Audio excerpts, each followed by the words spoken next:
This is CGTN, China Global Television Network.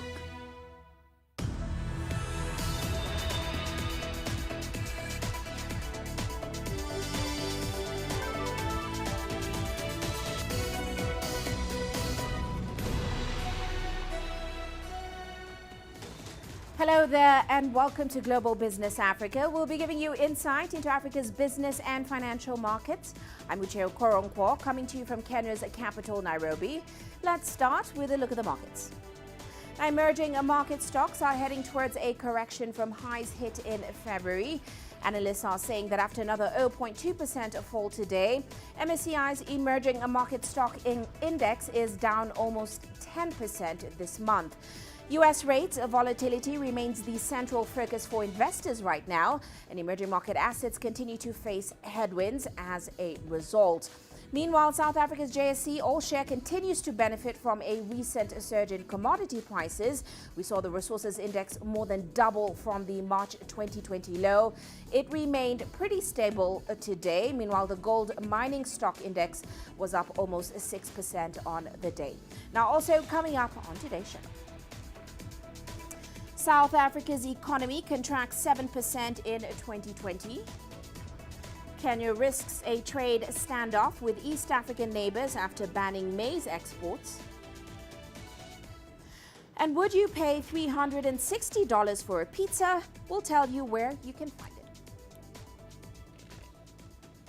Well, let's start off today's show in South Africa, where the economy is showing signs of a slow recovery, but still has a long way to go before it can record a solid growth.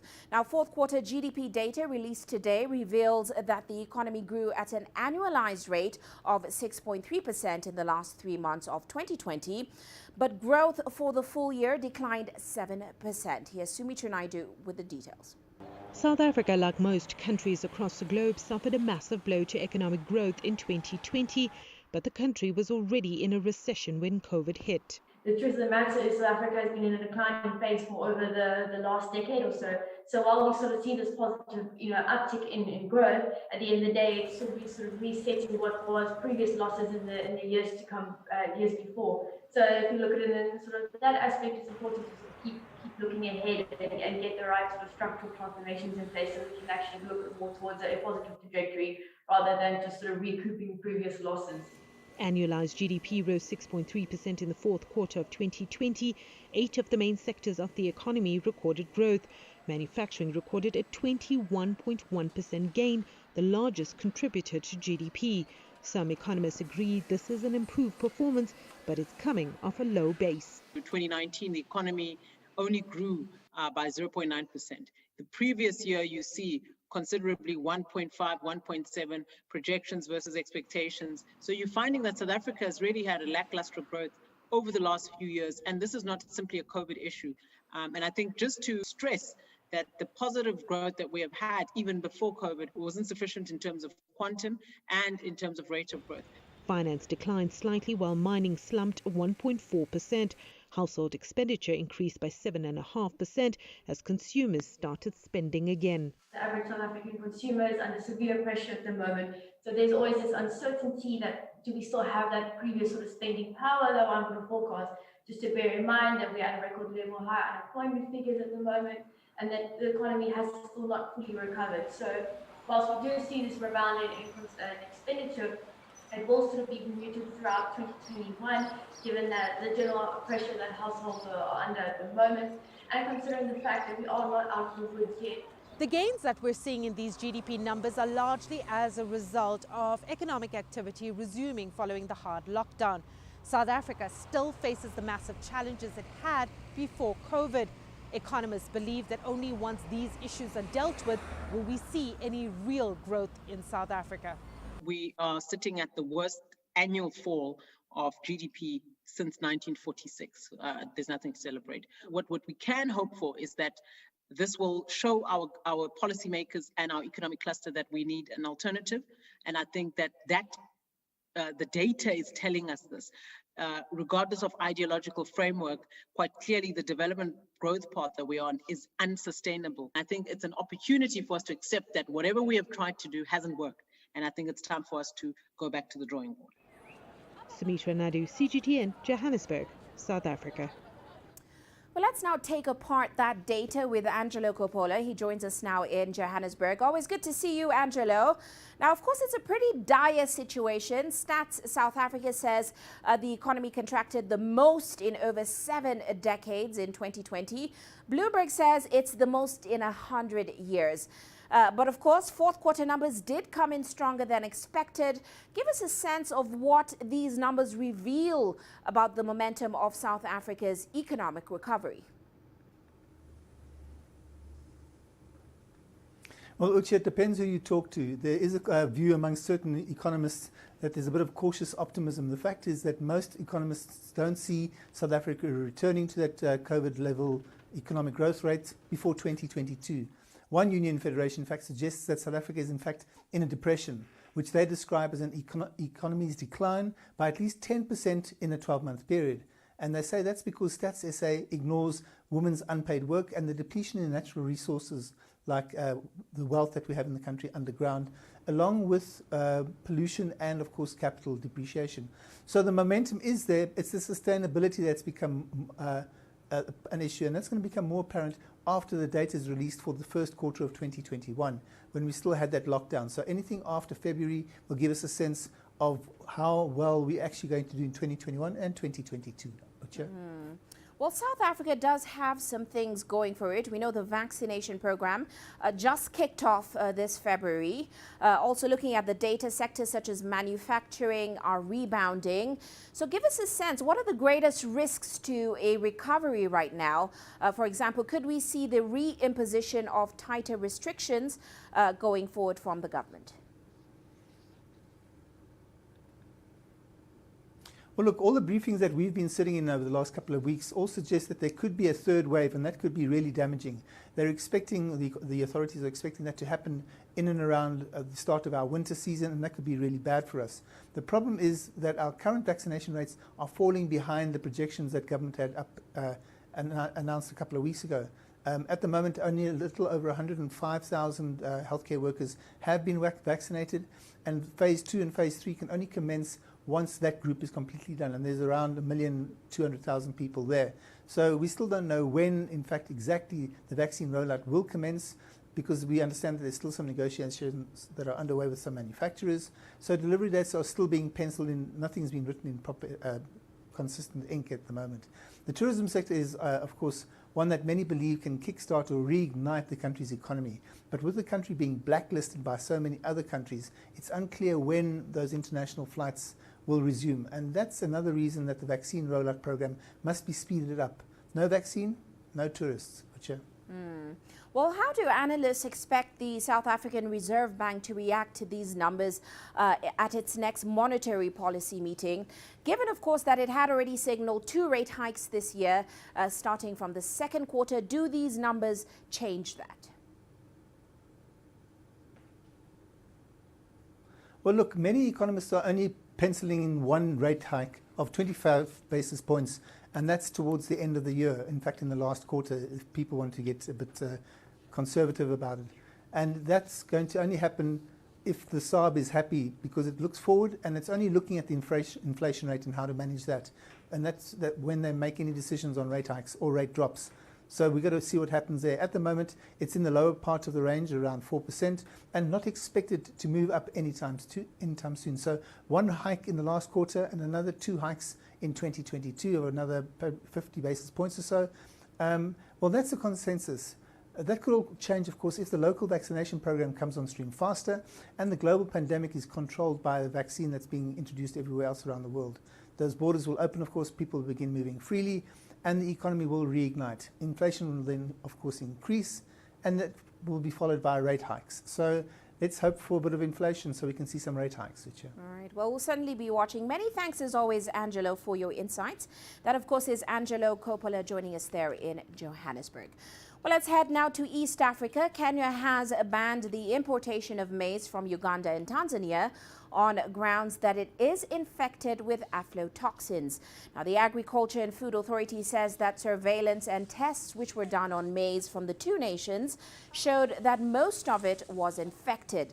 Aflatoxin levels were found at over 2,000 parts per billion, which is higher than the recommended levels. The move has stirred criticism from the East African community, which says that the decision by the Kenyan government was unilateral. It also adds that there are established procedures to ban trade of goods amongst partner states. Well, let's find out the reactions in Uganda to this decision. Leon Sinyange now joins us in Kampala. Great to have you with us, Leon. Now, firstly, does Uganda agree with Kenya's assertion that these test results revealed that the aflatoxin levels in Uganda's maize are higher than the recommended levels and, of course, making them inedible? What are stakeholders in the country, in the maize sector, saying right now?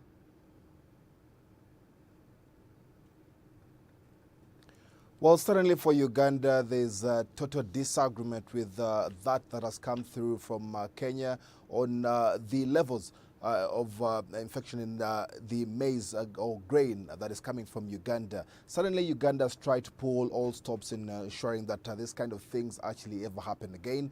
Through the National Bureau of Standards, measures have been put in place to ensure that grain that goes across the border meets the standards that have been set by the East African community. And definitely, this is where they feel that whatever Kenya seems to have suggested at this point in time is definitely wrong. They, however, say that whatever may have been tested may probably have come through the informal traders. Now, these probably have could potentially bypass the safeguards to ensure that proper grain is exported. And definitely, it is one that Ugandans are trading on cautiously. It's claims that many feel are very, very unjust at this point in time. But even still, it's coming at a time when Uganda and Kenya and even still Tanzania should be trading much better in terms of produce. But even the greatest fear for many here is that it's become a habit for Kenya to ban produce from Uganda. Just last January, milk products and even poultry were banned. Sugarcane as well was banned. And again, it's not the first time that maize has been banned maize from Uganda has been banned. In 2018 it happened. So many are trying to tread cautiously on this matter. And on that note, Leon, we know the EAC has sort of criticized Kenya for not following due process before announcing this decision, much like the other instances, as you mentioned. So how is that resonating with the Ugandan government? Could we see some sort of retaliation going forward?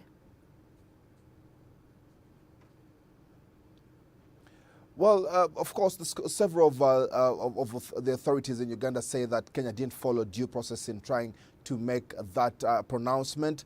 And the case of retaliation, a session earlier today in Parliament suggested that the Ugandan government should block all imports from Kenya. Now, the desire there, of course, is very, very huge. It's not the first time that something of such a demand has been put on table. But of course, we all know in Uganda that the possibility of this happening is quite far-fetched, given the fact that Uganda has most of its imports coming from Kenya. Quite right. Quite interesting.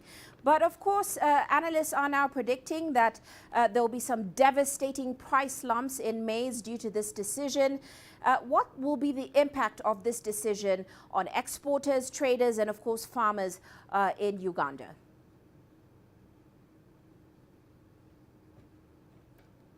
Well, maize is a very huge crop, a cereal grown in Uganda, right from the household farmer to the big farmer, and with huge acreage of maize there. So suddenly, many feel that at this point in time, having the tons and of maize held back is definitely going to affect them. There have already been challenges of the grain prices with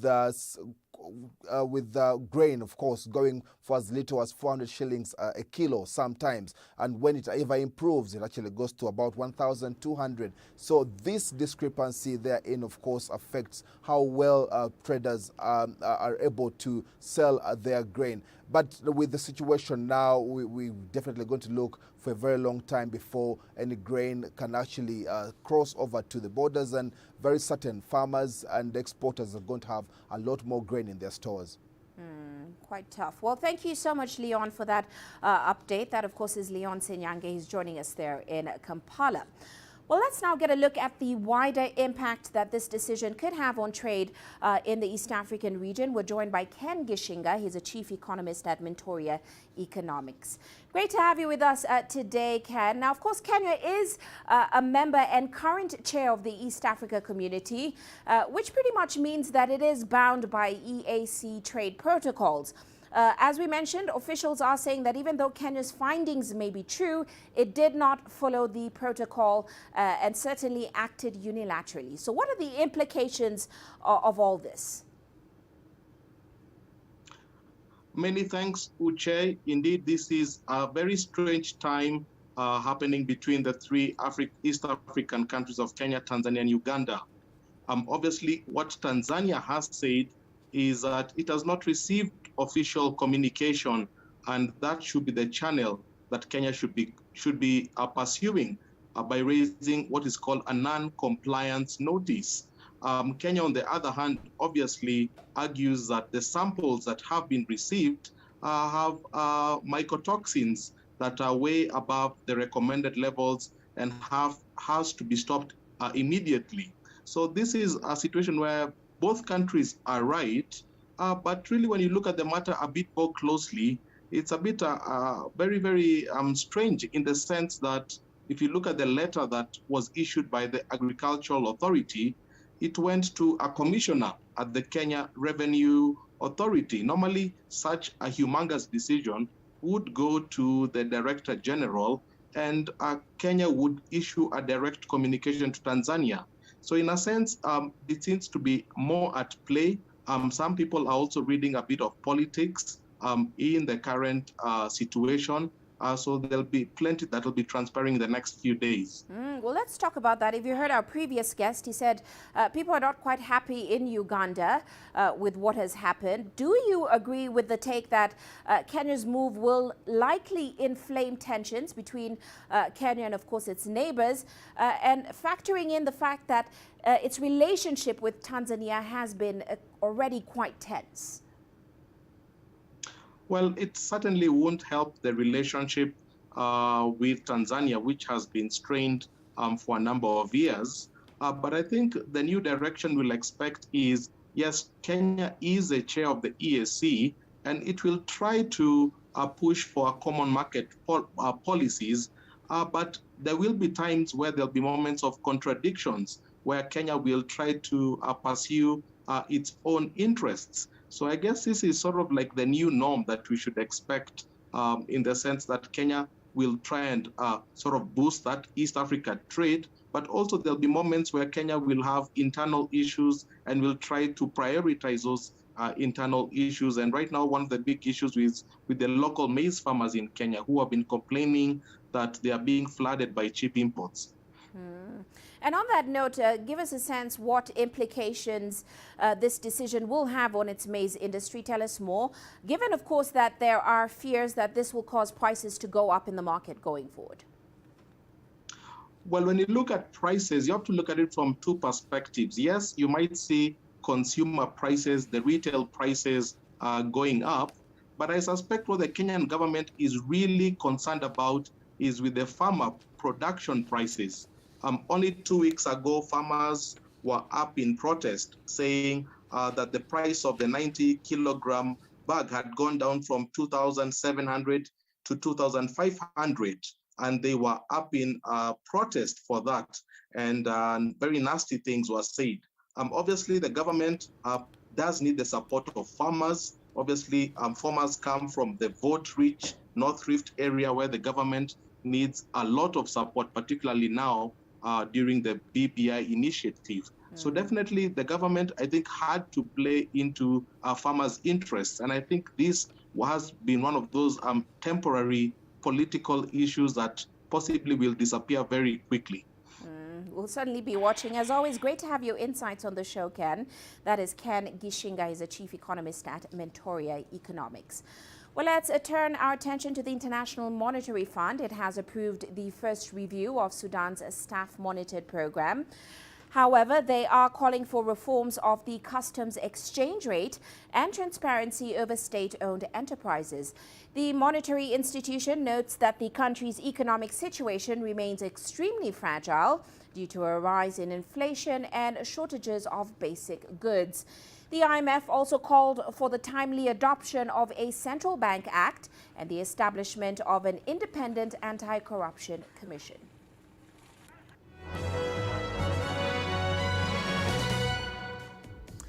Well, let's now turn our attention to some corporate headlines today. The African Development Bank has been named as the best global multilateral financial institution at the 22nd edition of the Global Finance Best Investment Bank Awards. Now, this award recognized the operational strategy that the African Development Bank has been pursuing under the leadership of Dr. Akinwumi Adesina. And Puma Energy is set to issue new stock worth about $1.1 billion to aid in recapitalization of the firm.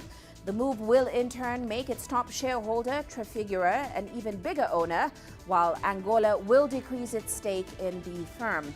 The rights issue is due to close mid-April. The Singapore-based company adds that the funds from the issue will be used to repay a 2018 loan facility.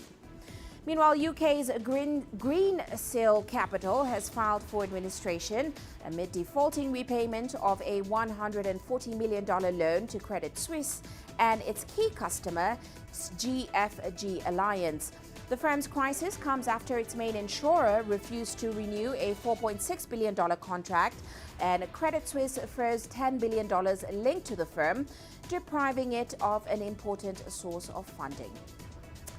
And finally, a Russian firm operating in a remote location about 4,000 kilometers from Moscow is now reaping the rewards of Bitcoin's surging prices.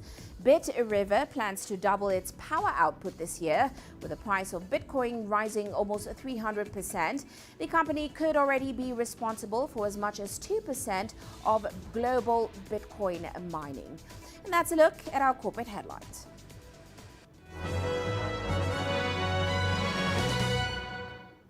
Well, we are going to head into a short break now, still coming up on the show.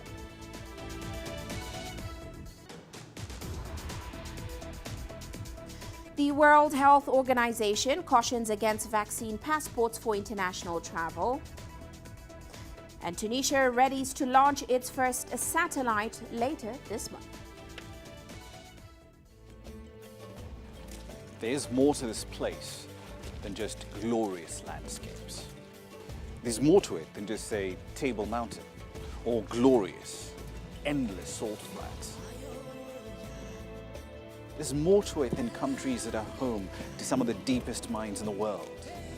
There is so much more to this place, even if it is home to some of the finest diamonds on the planet. It is the sheer diversity of the people who call Southern Africa home, and the relentless drive to make it a better place that make it so special. And we know that because this too is home.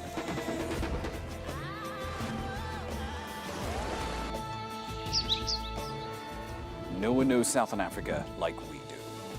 CGTN, see the difference.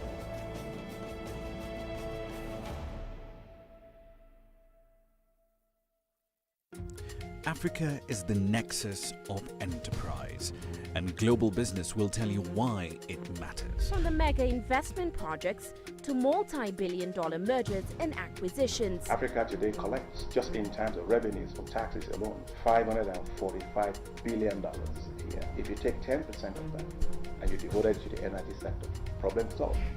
All this on Global Business, weekdays at this time on CGTN.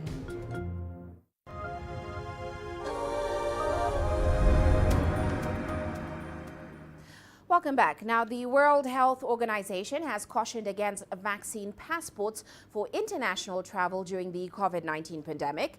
It says that this has ethical considerations due to inequality. Now, the health agency has previously noted that it's still unknown how long immunity lasts from the numerous licensed COVID-19 vaccines, and that data is still being collected. At the present time, the use of certification of vaccination as a requirement for travel is not advised, because quite simply vaccination is just not available enough around the world, and is not available certainly on an equitable basis. But I think there are real practical and ethical considerations as well that countries will have to address, because if access to vaccine is inequitous, then inequity and unfairness can be further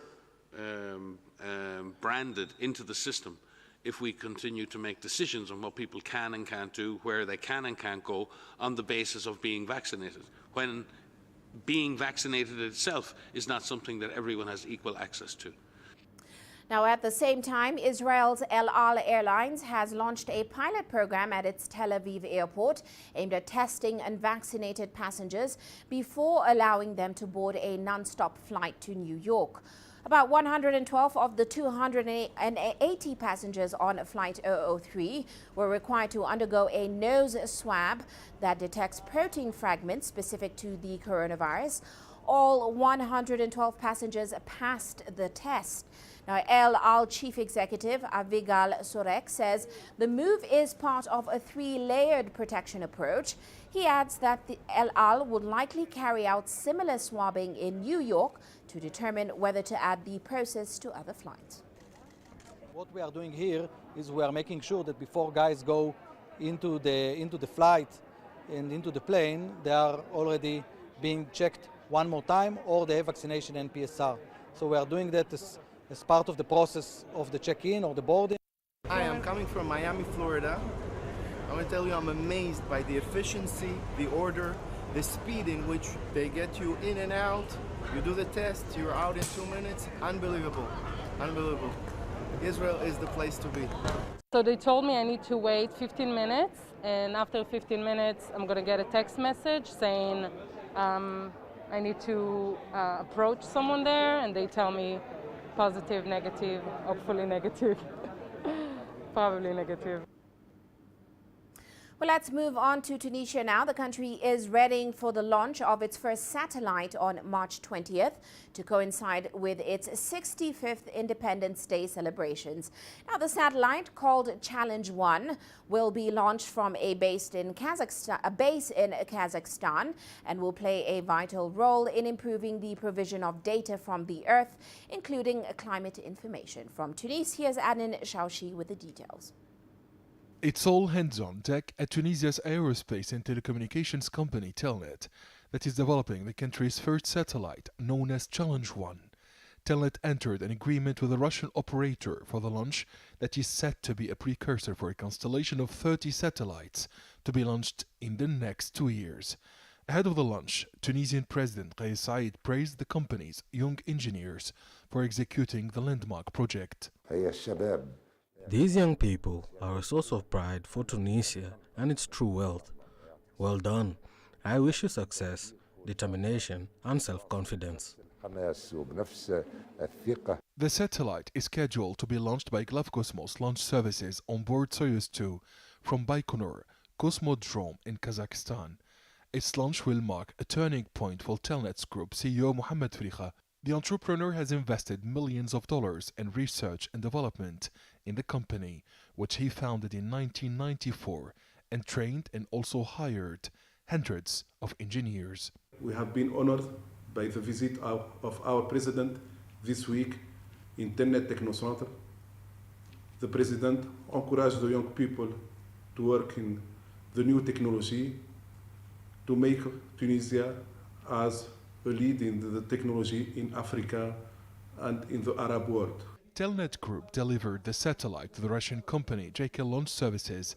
According to Telnet CEO, the Russian company will still carry out its own launch tests, including a virtual launch process, testing the ability of the satellite to be launched into space safely and its ability to take its orbit around the globe. We have done the 13th of February the official delivery of our satellite Challenge 1 to the Russian Agency of Space, Roscosmos, at Moscow.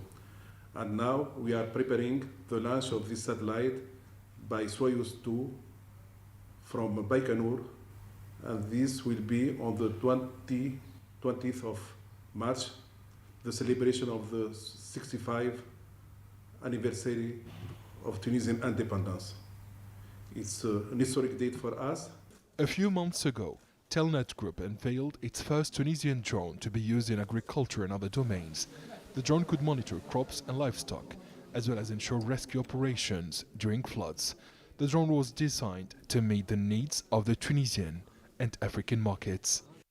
President Kais Saied described the satellite as a gift to the Tunisian people, especially to the founders of the State of Independence, Youth and Revolution. The success of the satellite project has paved the way for Telnet Group to become one of the main leaders in innovation and technology in the region. Adnan Shawishi, CGTN, Tunis. You're watching Global Business Africa. Let's take a quick break. Still to come.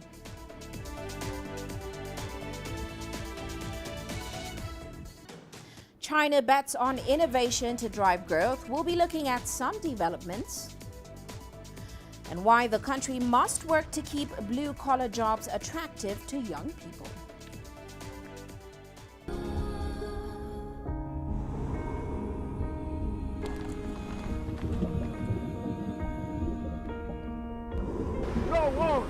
No one again began holding guns. Machine guns from police forces toward the protesters.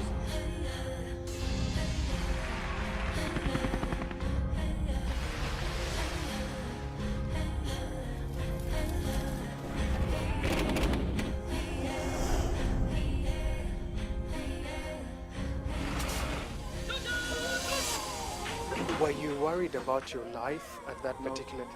Not at all. Thank you very much for your time. What is your assessment of the state of the continent today? Africa has the potential to power itself. Excuse me.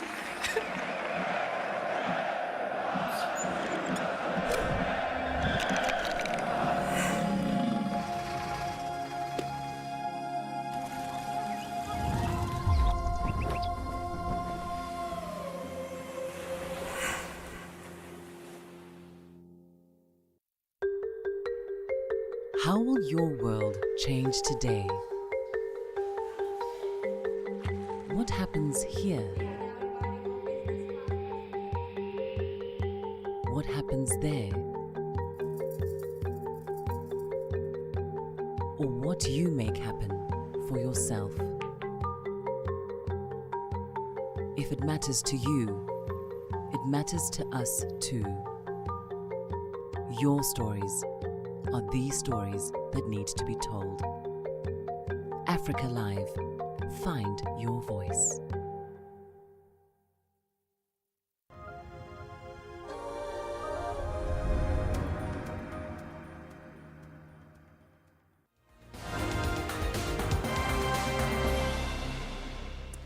And now here's a quick recap of other headlines this hour. At least 39 migrants are reported to have drowned off the coast of Tunisia after two boats sank during an attempt to reach the Italian island of Lampedusa.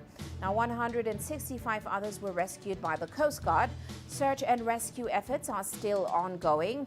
The coastline near the Tunisian port city is a popular departure point for migrants who are attempting to cross the Mediterranean over to Europe. And in Ghana, the bodies of 12 children who drowned at sea on Sunday have been retrieved. Authorities say a group of at least 20 children were swept away while swimming at a beach in Ghana's coastal community of Apam. Now, the children were aged between 14 and 17. Local news channels report that 3 children have been found alive. And a Libyan parliamentary session to endorse an interim government has been extended. This is the first time in years that politicians from rival administrations are gathering at one meeting. According to a UN-led political agreement, the interim government must get parliamentary approval before assuming its role to hold general elections on December 24th. And an outgoing Niger president, Mahamadou Issoufou, has won the $5 million Mo Ibrahim Prize, Africa's top prize for leadership. Now, Issoufou was awarded for his efforts to improve the economic development of his country. He was also recognized for his unwavering commitment towards regional stability and respect for democracy. Issoufou opted not to run for a third presidential term. And that's a recap of some top headlines this hour.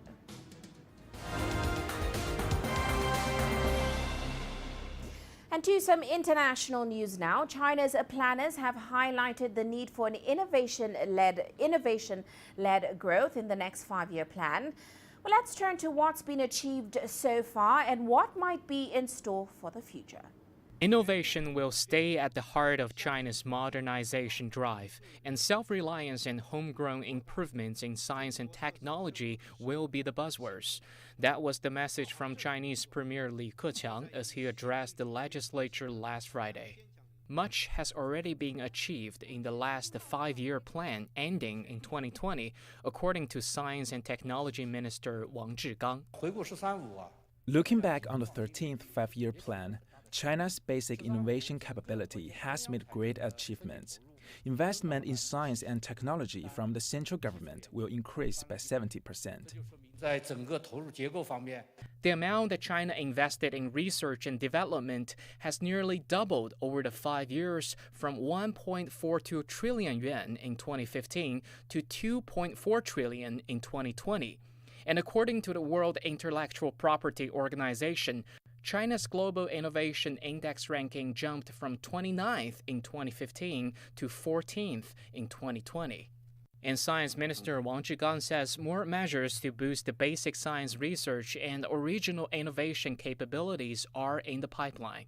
He says innovation aimed at keeping the coronavirus at bay will play an important part. We will continue to increase investment in basic research.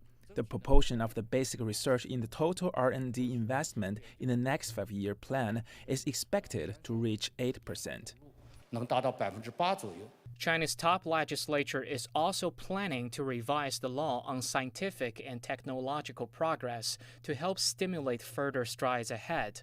All the signs show that the focus on innovation in science and technology will continue to drive the country's development into the future.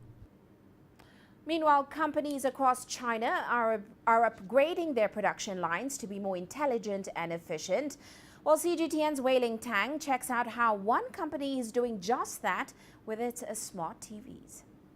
In this one-year-old assembly plant, nearly 30 smart televisions are being churned out every minute. Annually, 6 million customized orders can be produced. Output efficiency levels from each self-member has increased by more than 50%. Key to this, Sichuan Changhong's new smart factory is powered by 5G and the industrial internet. If you notice, the delivery of parts in this factory is all done by automated guided vehicles. These AGVs have our 5G industrial modules in them. We thus save on labor costs, bringing down operational expenses. We also use these modules within the production process, where we need to transmit huge chunks of data fast. It's this speed and low latency that allows the factory to capture information, such as whether the parts are complete, the urgency of orders, and which production equipment and lines are idle. Warehouses stocking raw materials, the production lines, and storage for final products are all integrated in a closed-loop model. The company claims the rate of automation for this factory's logistics has reached 95%. A majority part of the debugging process is now also automated, whether it's testing the TV's voice recognition and white balance functions, to checks on picture quality and port functionality. These can now be done by machines.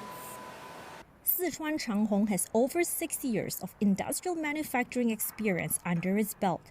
The state-owned company is digitally transforming its production lines to keep up with the times amid heightened competition in the home appliances industry. And it's also investing big time in artificial intelligence. 长小白，信息量太来了。我想看刘德华的电影。为您播放刘德华的电影。长虹下属的几个生产厂。 For example, we're already using AI and computer vision to look out for product defects in some of our subordinates' factories. This is more consistent and reliable than human checks. I believe AI has two things to tackle in the future. Firstly, how can it use very little data to master a certain function? And secondly, how can we enable AI to have its own thinking and reasoning abilities? In the future, industry players foresee manufacturing plants to have less human labor and more computers networking with one another. The challenge for workers will be whether they can upskill themselves before that happens.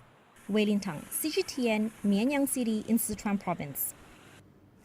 Now, China's new economic strategy for dual circulation is a loop of two phases. In the domestic circulation phase, the domestic market is a key driver, but the sustainable growth of the domestic market lies in innovation. Well, what spurs innovation? It's self-reliance in the technology sector. Artificial intelligence, 5G networks, quantum computing, and blockchain ledgers are now commercial. As their use becomes more widespread in production processes, these technologies are expected to increase the size of China's domestic market and its competitiveness.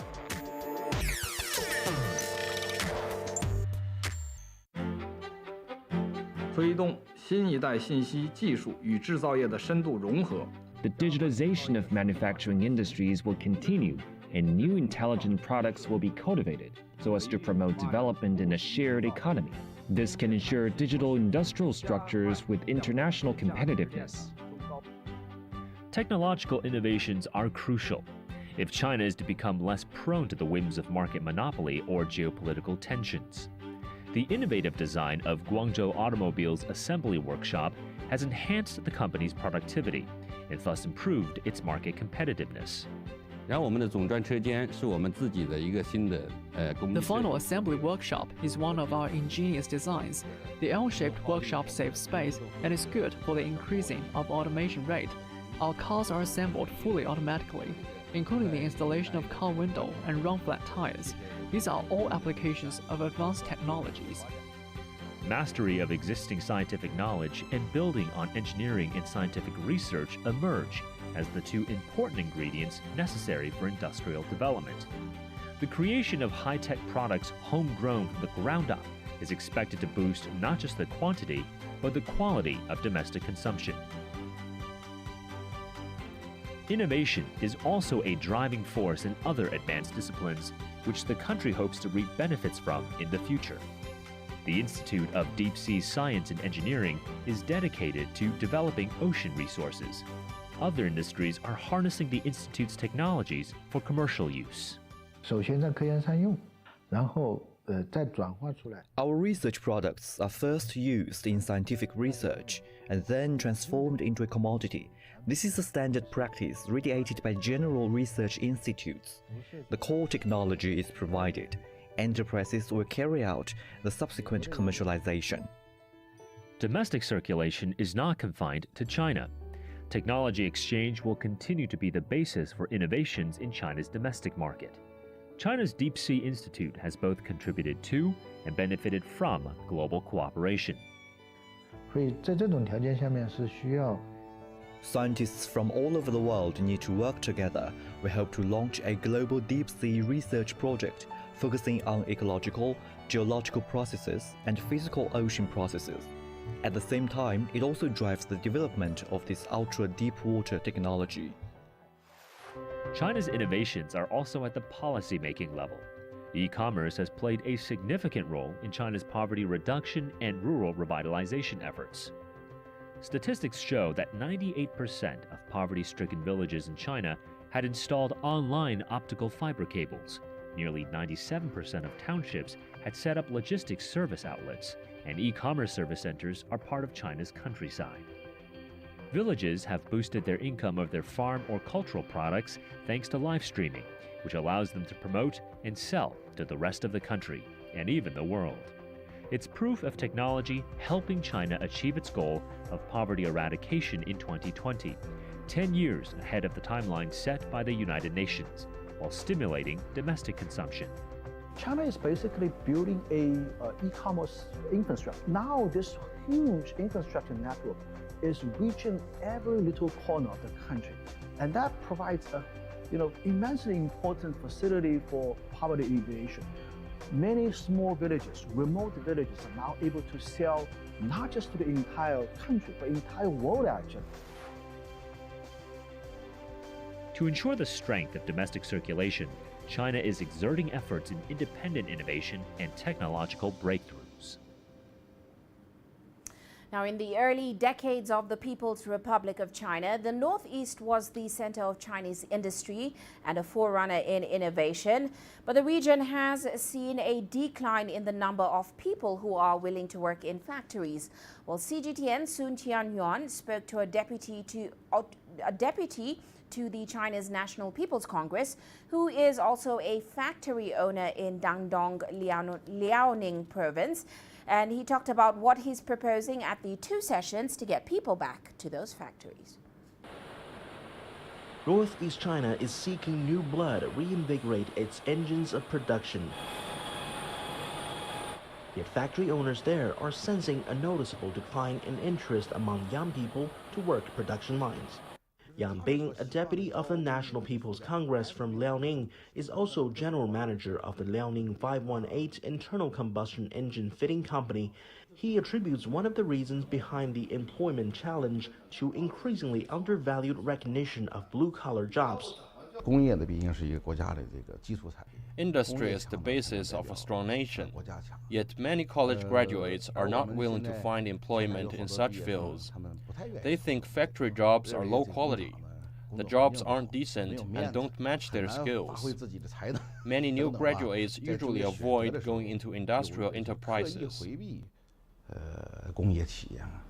A recent study shows the number of permanent residents in Northeast China declined by over 420,000 in 2019. Among them, a large number of young talents and new graduates left their hometowns to pursue what they consider decent jobs and higher salaries elsewhere. Jobs with high wages and benefits may require equally high skills and competence, but not everyone is qualified for these tasks. Schools are obligated to help students know their limits while seeking occupations before graduation. While Yang has made a proposal aiming to raise the social status of factory workers, the deputy has also suggested strengthening practical skills training so students can be better prepared for their careers. Some jobs may require more nuanced skills, but if the courses one takes are all over the place, instead of focusing on certain skill sets, students may find it difficult to handle such work. I hope colleges can still offer a wide range of subjects, but also offer courses focusing on specific knowledge. Yang says he hopes these proposals can change perspectives on factory work in order to help the country's Rust Belt regain its former glory.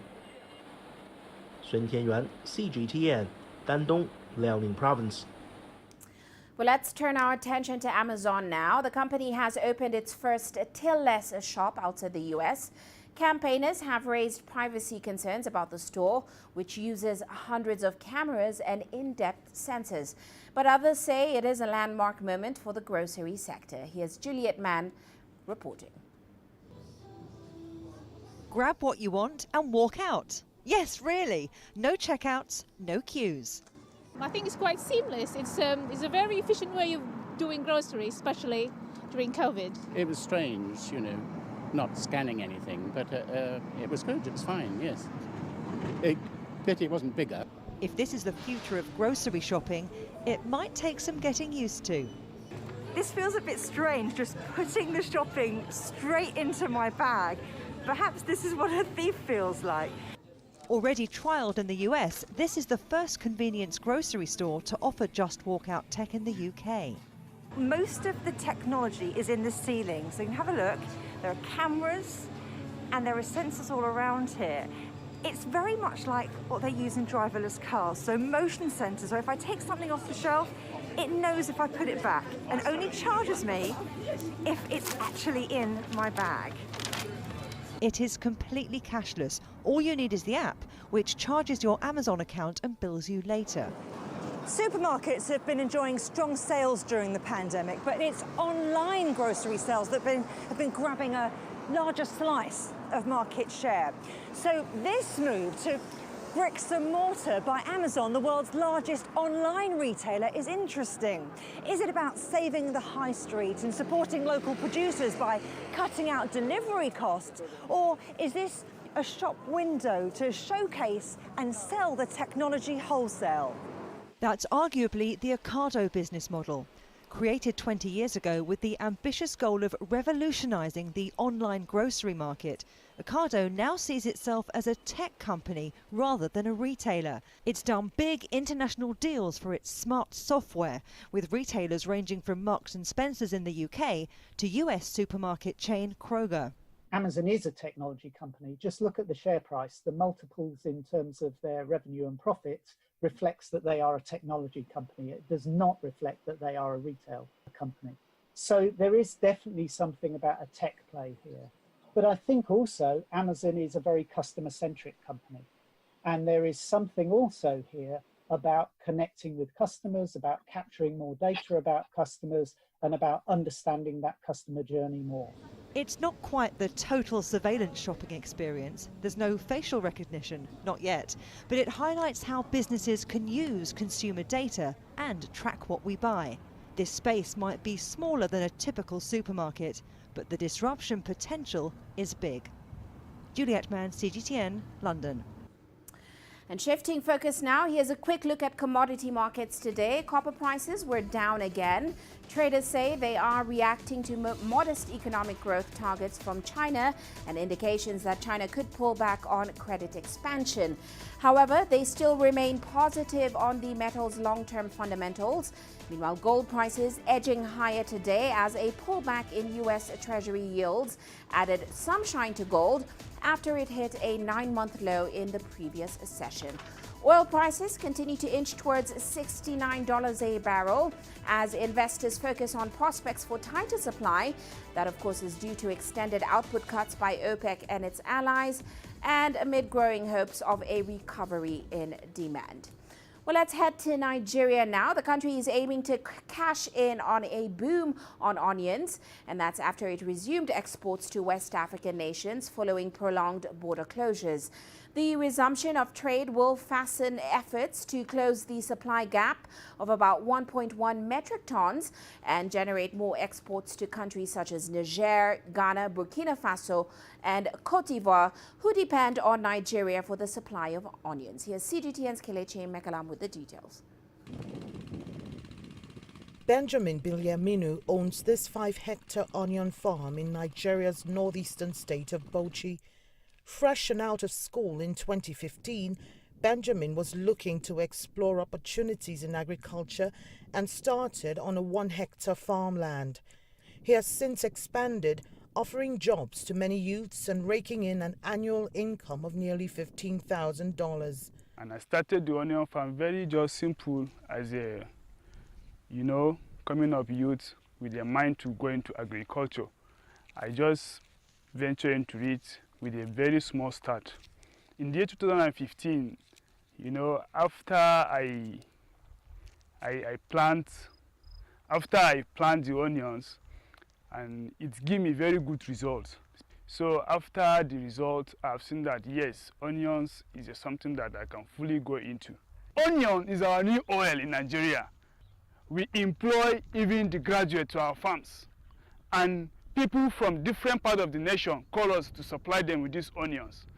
But there are greater prospects for onion farmers like Benjamin with a new draft document that will expand onion exportation from Nigeria to other African countries. You go to Sokoto, Kebbi now, you go to Sokoto, you will see a day, they will load almost 100 trailers to Ghana, Cote d'Ivoire. I don't understand. You go to Kano, the same thing. Every day, any village where they produce this onions, you will see buyer there. Nigeria is the largest producer of onions in sub-Saharan Africa and the 6th largest in the world. The country produces 1.4 million tons of onions annually out of the 2.5 million tons demanded in West Africa. So government's been making efforts to close the gap and boost export capacity. Basically, what we need to do is to improve the production capacity of these farmers. And the way we can improve production capacity of these farmers is by giving them access to credit, access to finance. This will help them to even expand their farms. We also need to improve our extension service for us to also improve on their technical know-how in terms of production and even storage. We need to make these farmers form a cooperative, form a farm estate, to take them from being subsistence to even mechanized farming. Doing all of these things, it will improve production, even double their production, which will be enough for internal demand and even external exports. Despite the success in the agricultural subsector, farmers like Benjamin are still contending with issues of insecurity and weak infrastructure. They want government to ramp up support so the nation can cash in on the gains. Kelechi Emekalam, CGTN Bauchi, Nigeria. Now, how much are you willing to pay for a slice of pizza? Well, a pizzeria in Tunis has chosen to elevate the relatively common dish into a prestigious creation by integrating gold leaf luxury. Each pie costs up to $360, classing this as Africa's most expensive pizza. Here's CGTN's Beryl Oro with more. Everyone loves pizza. In Tunisia, you can find a slice for everyone, including those who love gold and can afford the luxury on their palate. Italian restaurant L'Antica Pizzeria da Pietro has invented a $360 pizza covered with luxury foods. Take our dough that we have prepared using yeast that we make here with seawater, spirulina and Italian flour in order to strengthen it. And then we knead it. We add charcoal and black garlic to give it a black color. Ahmed wanted to break the record for the most expensive pizza in Africa. Total decadence, covered with 24-karat gold leaf, topped with black and white truffle cream and truffles, embellished with di bufala campagna mozzarella cheese, smoked duck breast, garnished with gold flakes and gold spray, and an edible flour, all on top of the famous black charcoal pizza dough. We choose to do this pizza so we can put luxurious and very high quality ingredients, and when we did all that, the price rose. This is the golden spray, of course, it's edible and we use it for the gold color. And the market reception? I see it as a process of making special criteria restaurants. When you travel and find a respected chef or a restaurant, you find product with their own fingerprint and very expensive. I saw many comments in social media and people didn't like the price. For me, I will not buy it, not because I don't like it. I will say bravo to its maker though. Even though response is mostly dictated by pocket power, the vision is Ahmed's main dream. There are many people who understood this initiative differently and said, why do you make such expensive pizza while you live in a country that is going through a crisis? This pizza is not for everyone. It is directly mostly to people who come from abroad or to Tunisians who want it. It's a good idea to advertise to show that pizza is a product affordable by everyone. We can even make a product of luxury as well as a product for everyone. A product of luxury with very desirable ingredients with an exclusivity that does not exist elsewhere. The demand for Ahmed's luxurious pizza is still not as high, so he sometimes offers the gold-embellished pizza as part of a service for very special customers. Beryl Oro, CGTN. Well, before we leave you today, a quick look at Africa's currency. South Africa's rand snapping a 3-day losing streak, jumping about 1.5% after better than expected fourth quarter GDP numbers. Meanwhile, Nigeria's naira also weakening against the US dollar in the parallel market, currently hovering at around 480 naira per dollar. Well, that's it for this edition of Global Business Africa. Remember, you can send your feedback to the contacts on your screen. You can also follow us on our various digital media platforms. From me, Uche Okoronkwo, and the rest of the team, thanks for watching.